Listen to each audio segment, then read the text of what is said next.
All right, so I'm sitting here in my room. I've got my computer on in front of me. I've got my microphone set up. There's a notepad open with some notes about my podcast, It's Time to Rewind. Looks like they're open to the 38th scene of Memento that starts in black and white. It's 81 minutes and 37 seconds, with the phone ringing in Leonard's motel room, and ends at 82 minutes and 23 seconds, with Leonard looking at a dirty Polaroid of himself happily pointing to the blank spot on his chest before the phone rings again. Wait, hang on. Who is this? Bubba, it's me, Lisa Leaheey from Rabbit Hole Podcasts. I co-host a show called Whatever with Jason Soto. Come on, you know who I am. Oh, I'm sorry, I must have forgotten, though I prefer to be called Bubbawheat. And who are you? Oh, yeah. Hey, Bubbawheat. This is Eric Nash again from Feels Like Weezer. Oh, of course. It's, I was going to go into a sweater song joke and I just completely failed. If you want to destroy this podcast, just mute my mic as I walk away. I like it. There we go. Saved it. Depending on who you ask. Yeah, you totally have to keep it. Totally save it. Do not edit of that course out. not. I do tend to edit, I think, more than Jason Soto, but I don't think Jason edits at all, except to put things in. But yeah, I'm definitely gonna keep that awkwardness in there. Oh yes. But let's go ahead and jump into these, today's scene. And again, this, we've talked about how these black and white scenes are starting to feel more manic and starting to follow with Leonard's state of mind. And I think they're also starting to feel more claustrophobic and charged. And in the commentary, he refers to it as a rat in the box. And I kind of like that. It's almost like it's an experiment, with Teddy being the one that's experimenting on Leonard with his condition, like testing to see how far, like what he can do to poke him in the right way to get him to get the response that he wants. Poor guy, a rat in a box and he never gets any cheese. It's just cruel. Yeah, I feel like I said it before. He's just getting more antsy about this whole situation. I mean, he's got to be a bit familiar with it, or instinctually, that's definitely this big overall theme. I feel like, that he has, but that you can build your instincts kind of in having a thing like this. But it's still it's very unnerving, and it's a lot of tension that's going on that it really helps propel the movie forward for this last little bit here. Yeah, and we get this constant refrain of the phone ringing, and even though Bert has been told twice to hold Leonard's calls, his phone is still ringing. So what do you think is going on? Like, do you think that Bert is being pressured by Teddy to put the calls through, or he's getting paid? He's getting bribed to put the calls through. Okay, I could see that. I was thinking. Oh, yeah, because Bert can definitely be bought. Absolutely, definitely. Yeah. Well, and I mean, the way Bert would do it is, he'd be saying, "Well, I've had the guys ask me not to put calls through, so unless you give me something." Yeah. So, we could probably work something out. I could probably forget that he asked me to do that. Yeah. I also wondered, because, this is kind of like a seedy motel, and, I don't have a ton of experience with motel or hotel staying.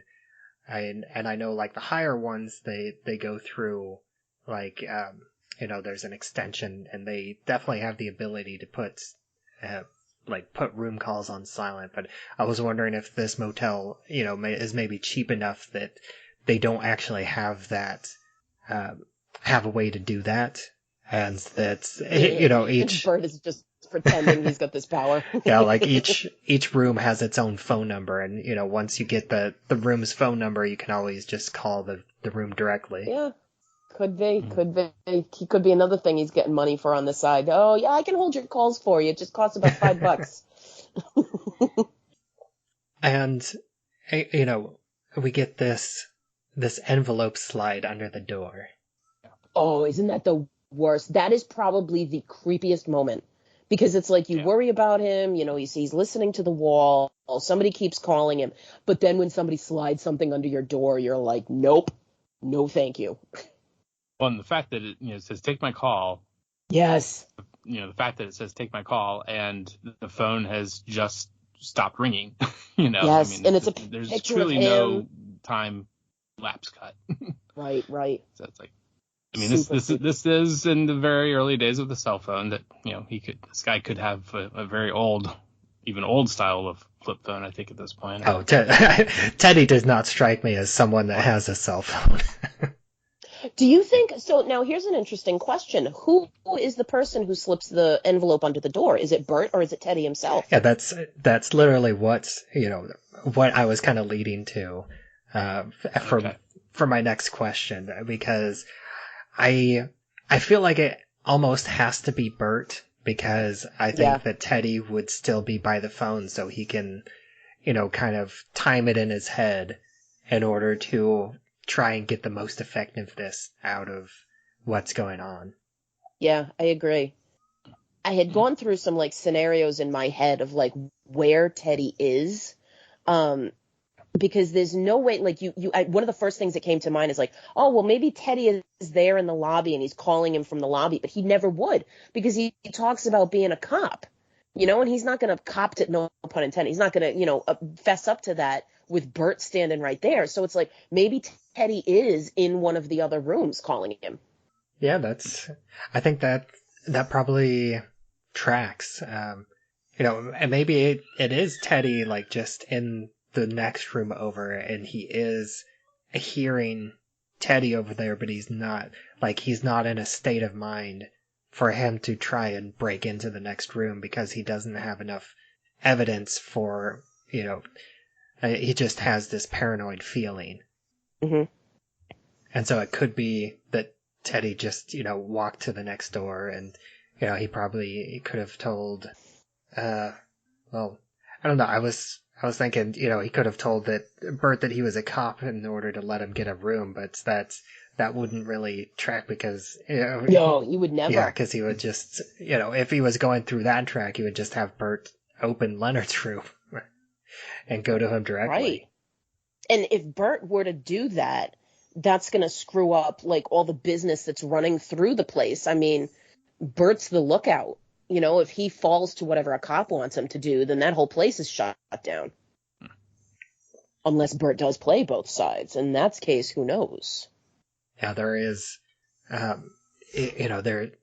we've all been calling this, a very seedy motel, and he does get, I think at one point Natalie says that he can stay there, as a potential place. Mm. So I think if Natalie suggested it to him, then it is quite possibly someplace that her and Jimmy have done dealings through. And yeah, and Teddy tells us that at some point. He says that the guy at the front called you in the minute he saw you take a picture of the joint, is the line. So it's he knows Jimmy deals drugs out of there. Yeah. And why do you think that Leonard doesn't immediately rush to the door whenever he sees the envelope to try and see who slid it underneath, whether it was Bert or potentially somebody else? Seriously, I don't know. I'd be inclined to kick it back under the door. I don't want to know what's in there. I'd rather be completely clueless. I'm just going to stay in here and have no idea. Yeah, and I would almost say that again, the seediness of the hotel. There's a gap underneath the door. Mm-hmm. Otherwise, I mean, I think in most other more reputable cases, you're going to have a pretty airtightness about the door. But then also I feel like it's very much just a matter of Teddy, the person not wanting to be found, for him to know who he is. So Right. yeah, I like your idea that it's probably Bert pushing it under. That's Teddy trying to, calling him and talk with him on the phone just to, have him not really know who he is in a sense and talk with him.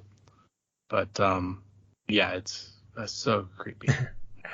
And I know that I know the film reason why Teddy never shows his face in these scenes, because at this point it's still not clear to the audience that it is most likely Teddy on the other end of the phone. But Right. But what do you think is the actual, like, in universe? Like, what's Teddy's train of thought? Why he doesn't just come to the door and he's only talking to Leonard at this point over the phone? I think he needs Leonard. He needs Leonard, and he needs Leonard to get the hell out of there. At this point, he's trying to get Leonard out of town. And, he can't stick around at this motel for too long. And well, actually, this is before he kills Jimmy, so that he's trying to get Leonard to kill Jimmy at this point. Right, but I also wonder if this is the first person. This is always one of the things I bring up when we talk about the short story and we talk about the movie. Leonard doesn't kill just two people and walk away. In the short story, he's killed a number of people. In this story, he kills two that we know of. But, the way I talk it through with my students is that you got to figure that Teddy is this crooked cop who is steering Leonard toward these less than desirable kinds of people, the kind of people that, they're not going to look too hard for them. Natalie says that about her boyfriend. And it's, after a while, if people start going missing, they're going to start paying attention. And these people who run these undergrounds are going to start talking to each other, and they're going to notice. And so Teddy needs him to get out. So for all we know, he's already started once. Maybe Jimmy is number 3 for all we know, I think there's possibilities of how far these boundaries actually go. Yeah, I can see that. Personally, I think that it is a bit more about control, and, I think that Teddy is the reason why he got the tattoo, never answer the phone, because this is how Teddy works Leonard. He works him over the phone because it's easier for him to manipulate Leonard over the phone, because if the call, if the conversation's not going very well, he just hangs up, starts over. Yeah, waits 5-10 minutes and then calls back. Right. Yeah, I really like the idea that this is not just the beginning of this situation. It's been going on for... Have you read the short story, Eric? No, I haven't. I'm going to have to go and find that. It's real easy. You can grab it on Google with absolutely no problem. Yeah, you just search Memento Mori, Jonathan Nolan. And it'll be like the first result. Yeah, it was published in GQ, so it'll come up no problem. But it's a great short story. I think it's on the website. I want to say it's available on Esquire. Oh, is it Esquire? Or that one of those men's magazines? Yeah. There's a Q in there somewhere. And of course, I think it's worth talking about this Polaroid, because really this Polaroid is really our first proof that something like this has happened before. Yeah. Yep. Because previously he's told Natalie what that spot is for. Mm-hmm. What he thinks it might be for, because he doesn't know for sure either. Oh, maybe it's for when I've done it, and you have this photograph where he's pointing to it, and it's like the only time he really looks authentically happy in the whole movie. It's in this photograph from God knows when. You can tell that this photograph is, kind of gone through the ringer. So there's no telling how old it is. Yeah. Could be last week, could be 3 years ago. But, it's this fascinating thing where it's like whoever it is that's on the phone knows what he's doing, and it's really something that he has to get back on the phone and deal with. Yeah. And I think it's like you said, this Polaroid it's very dirty.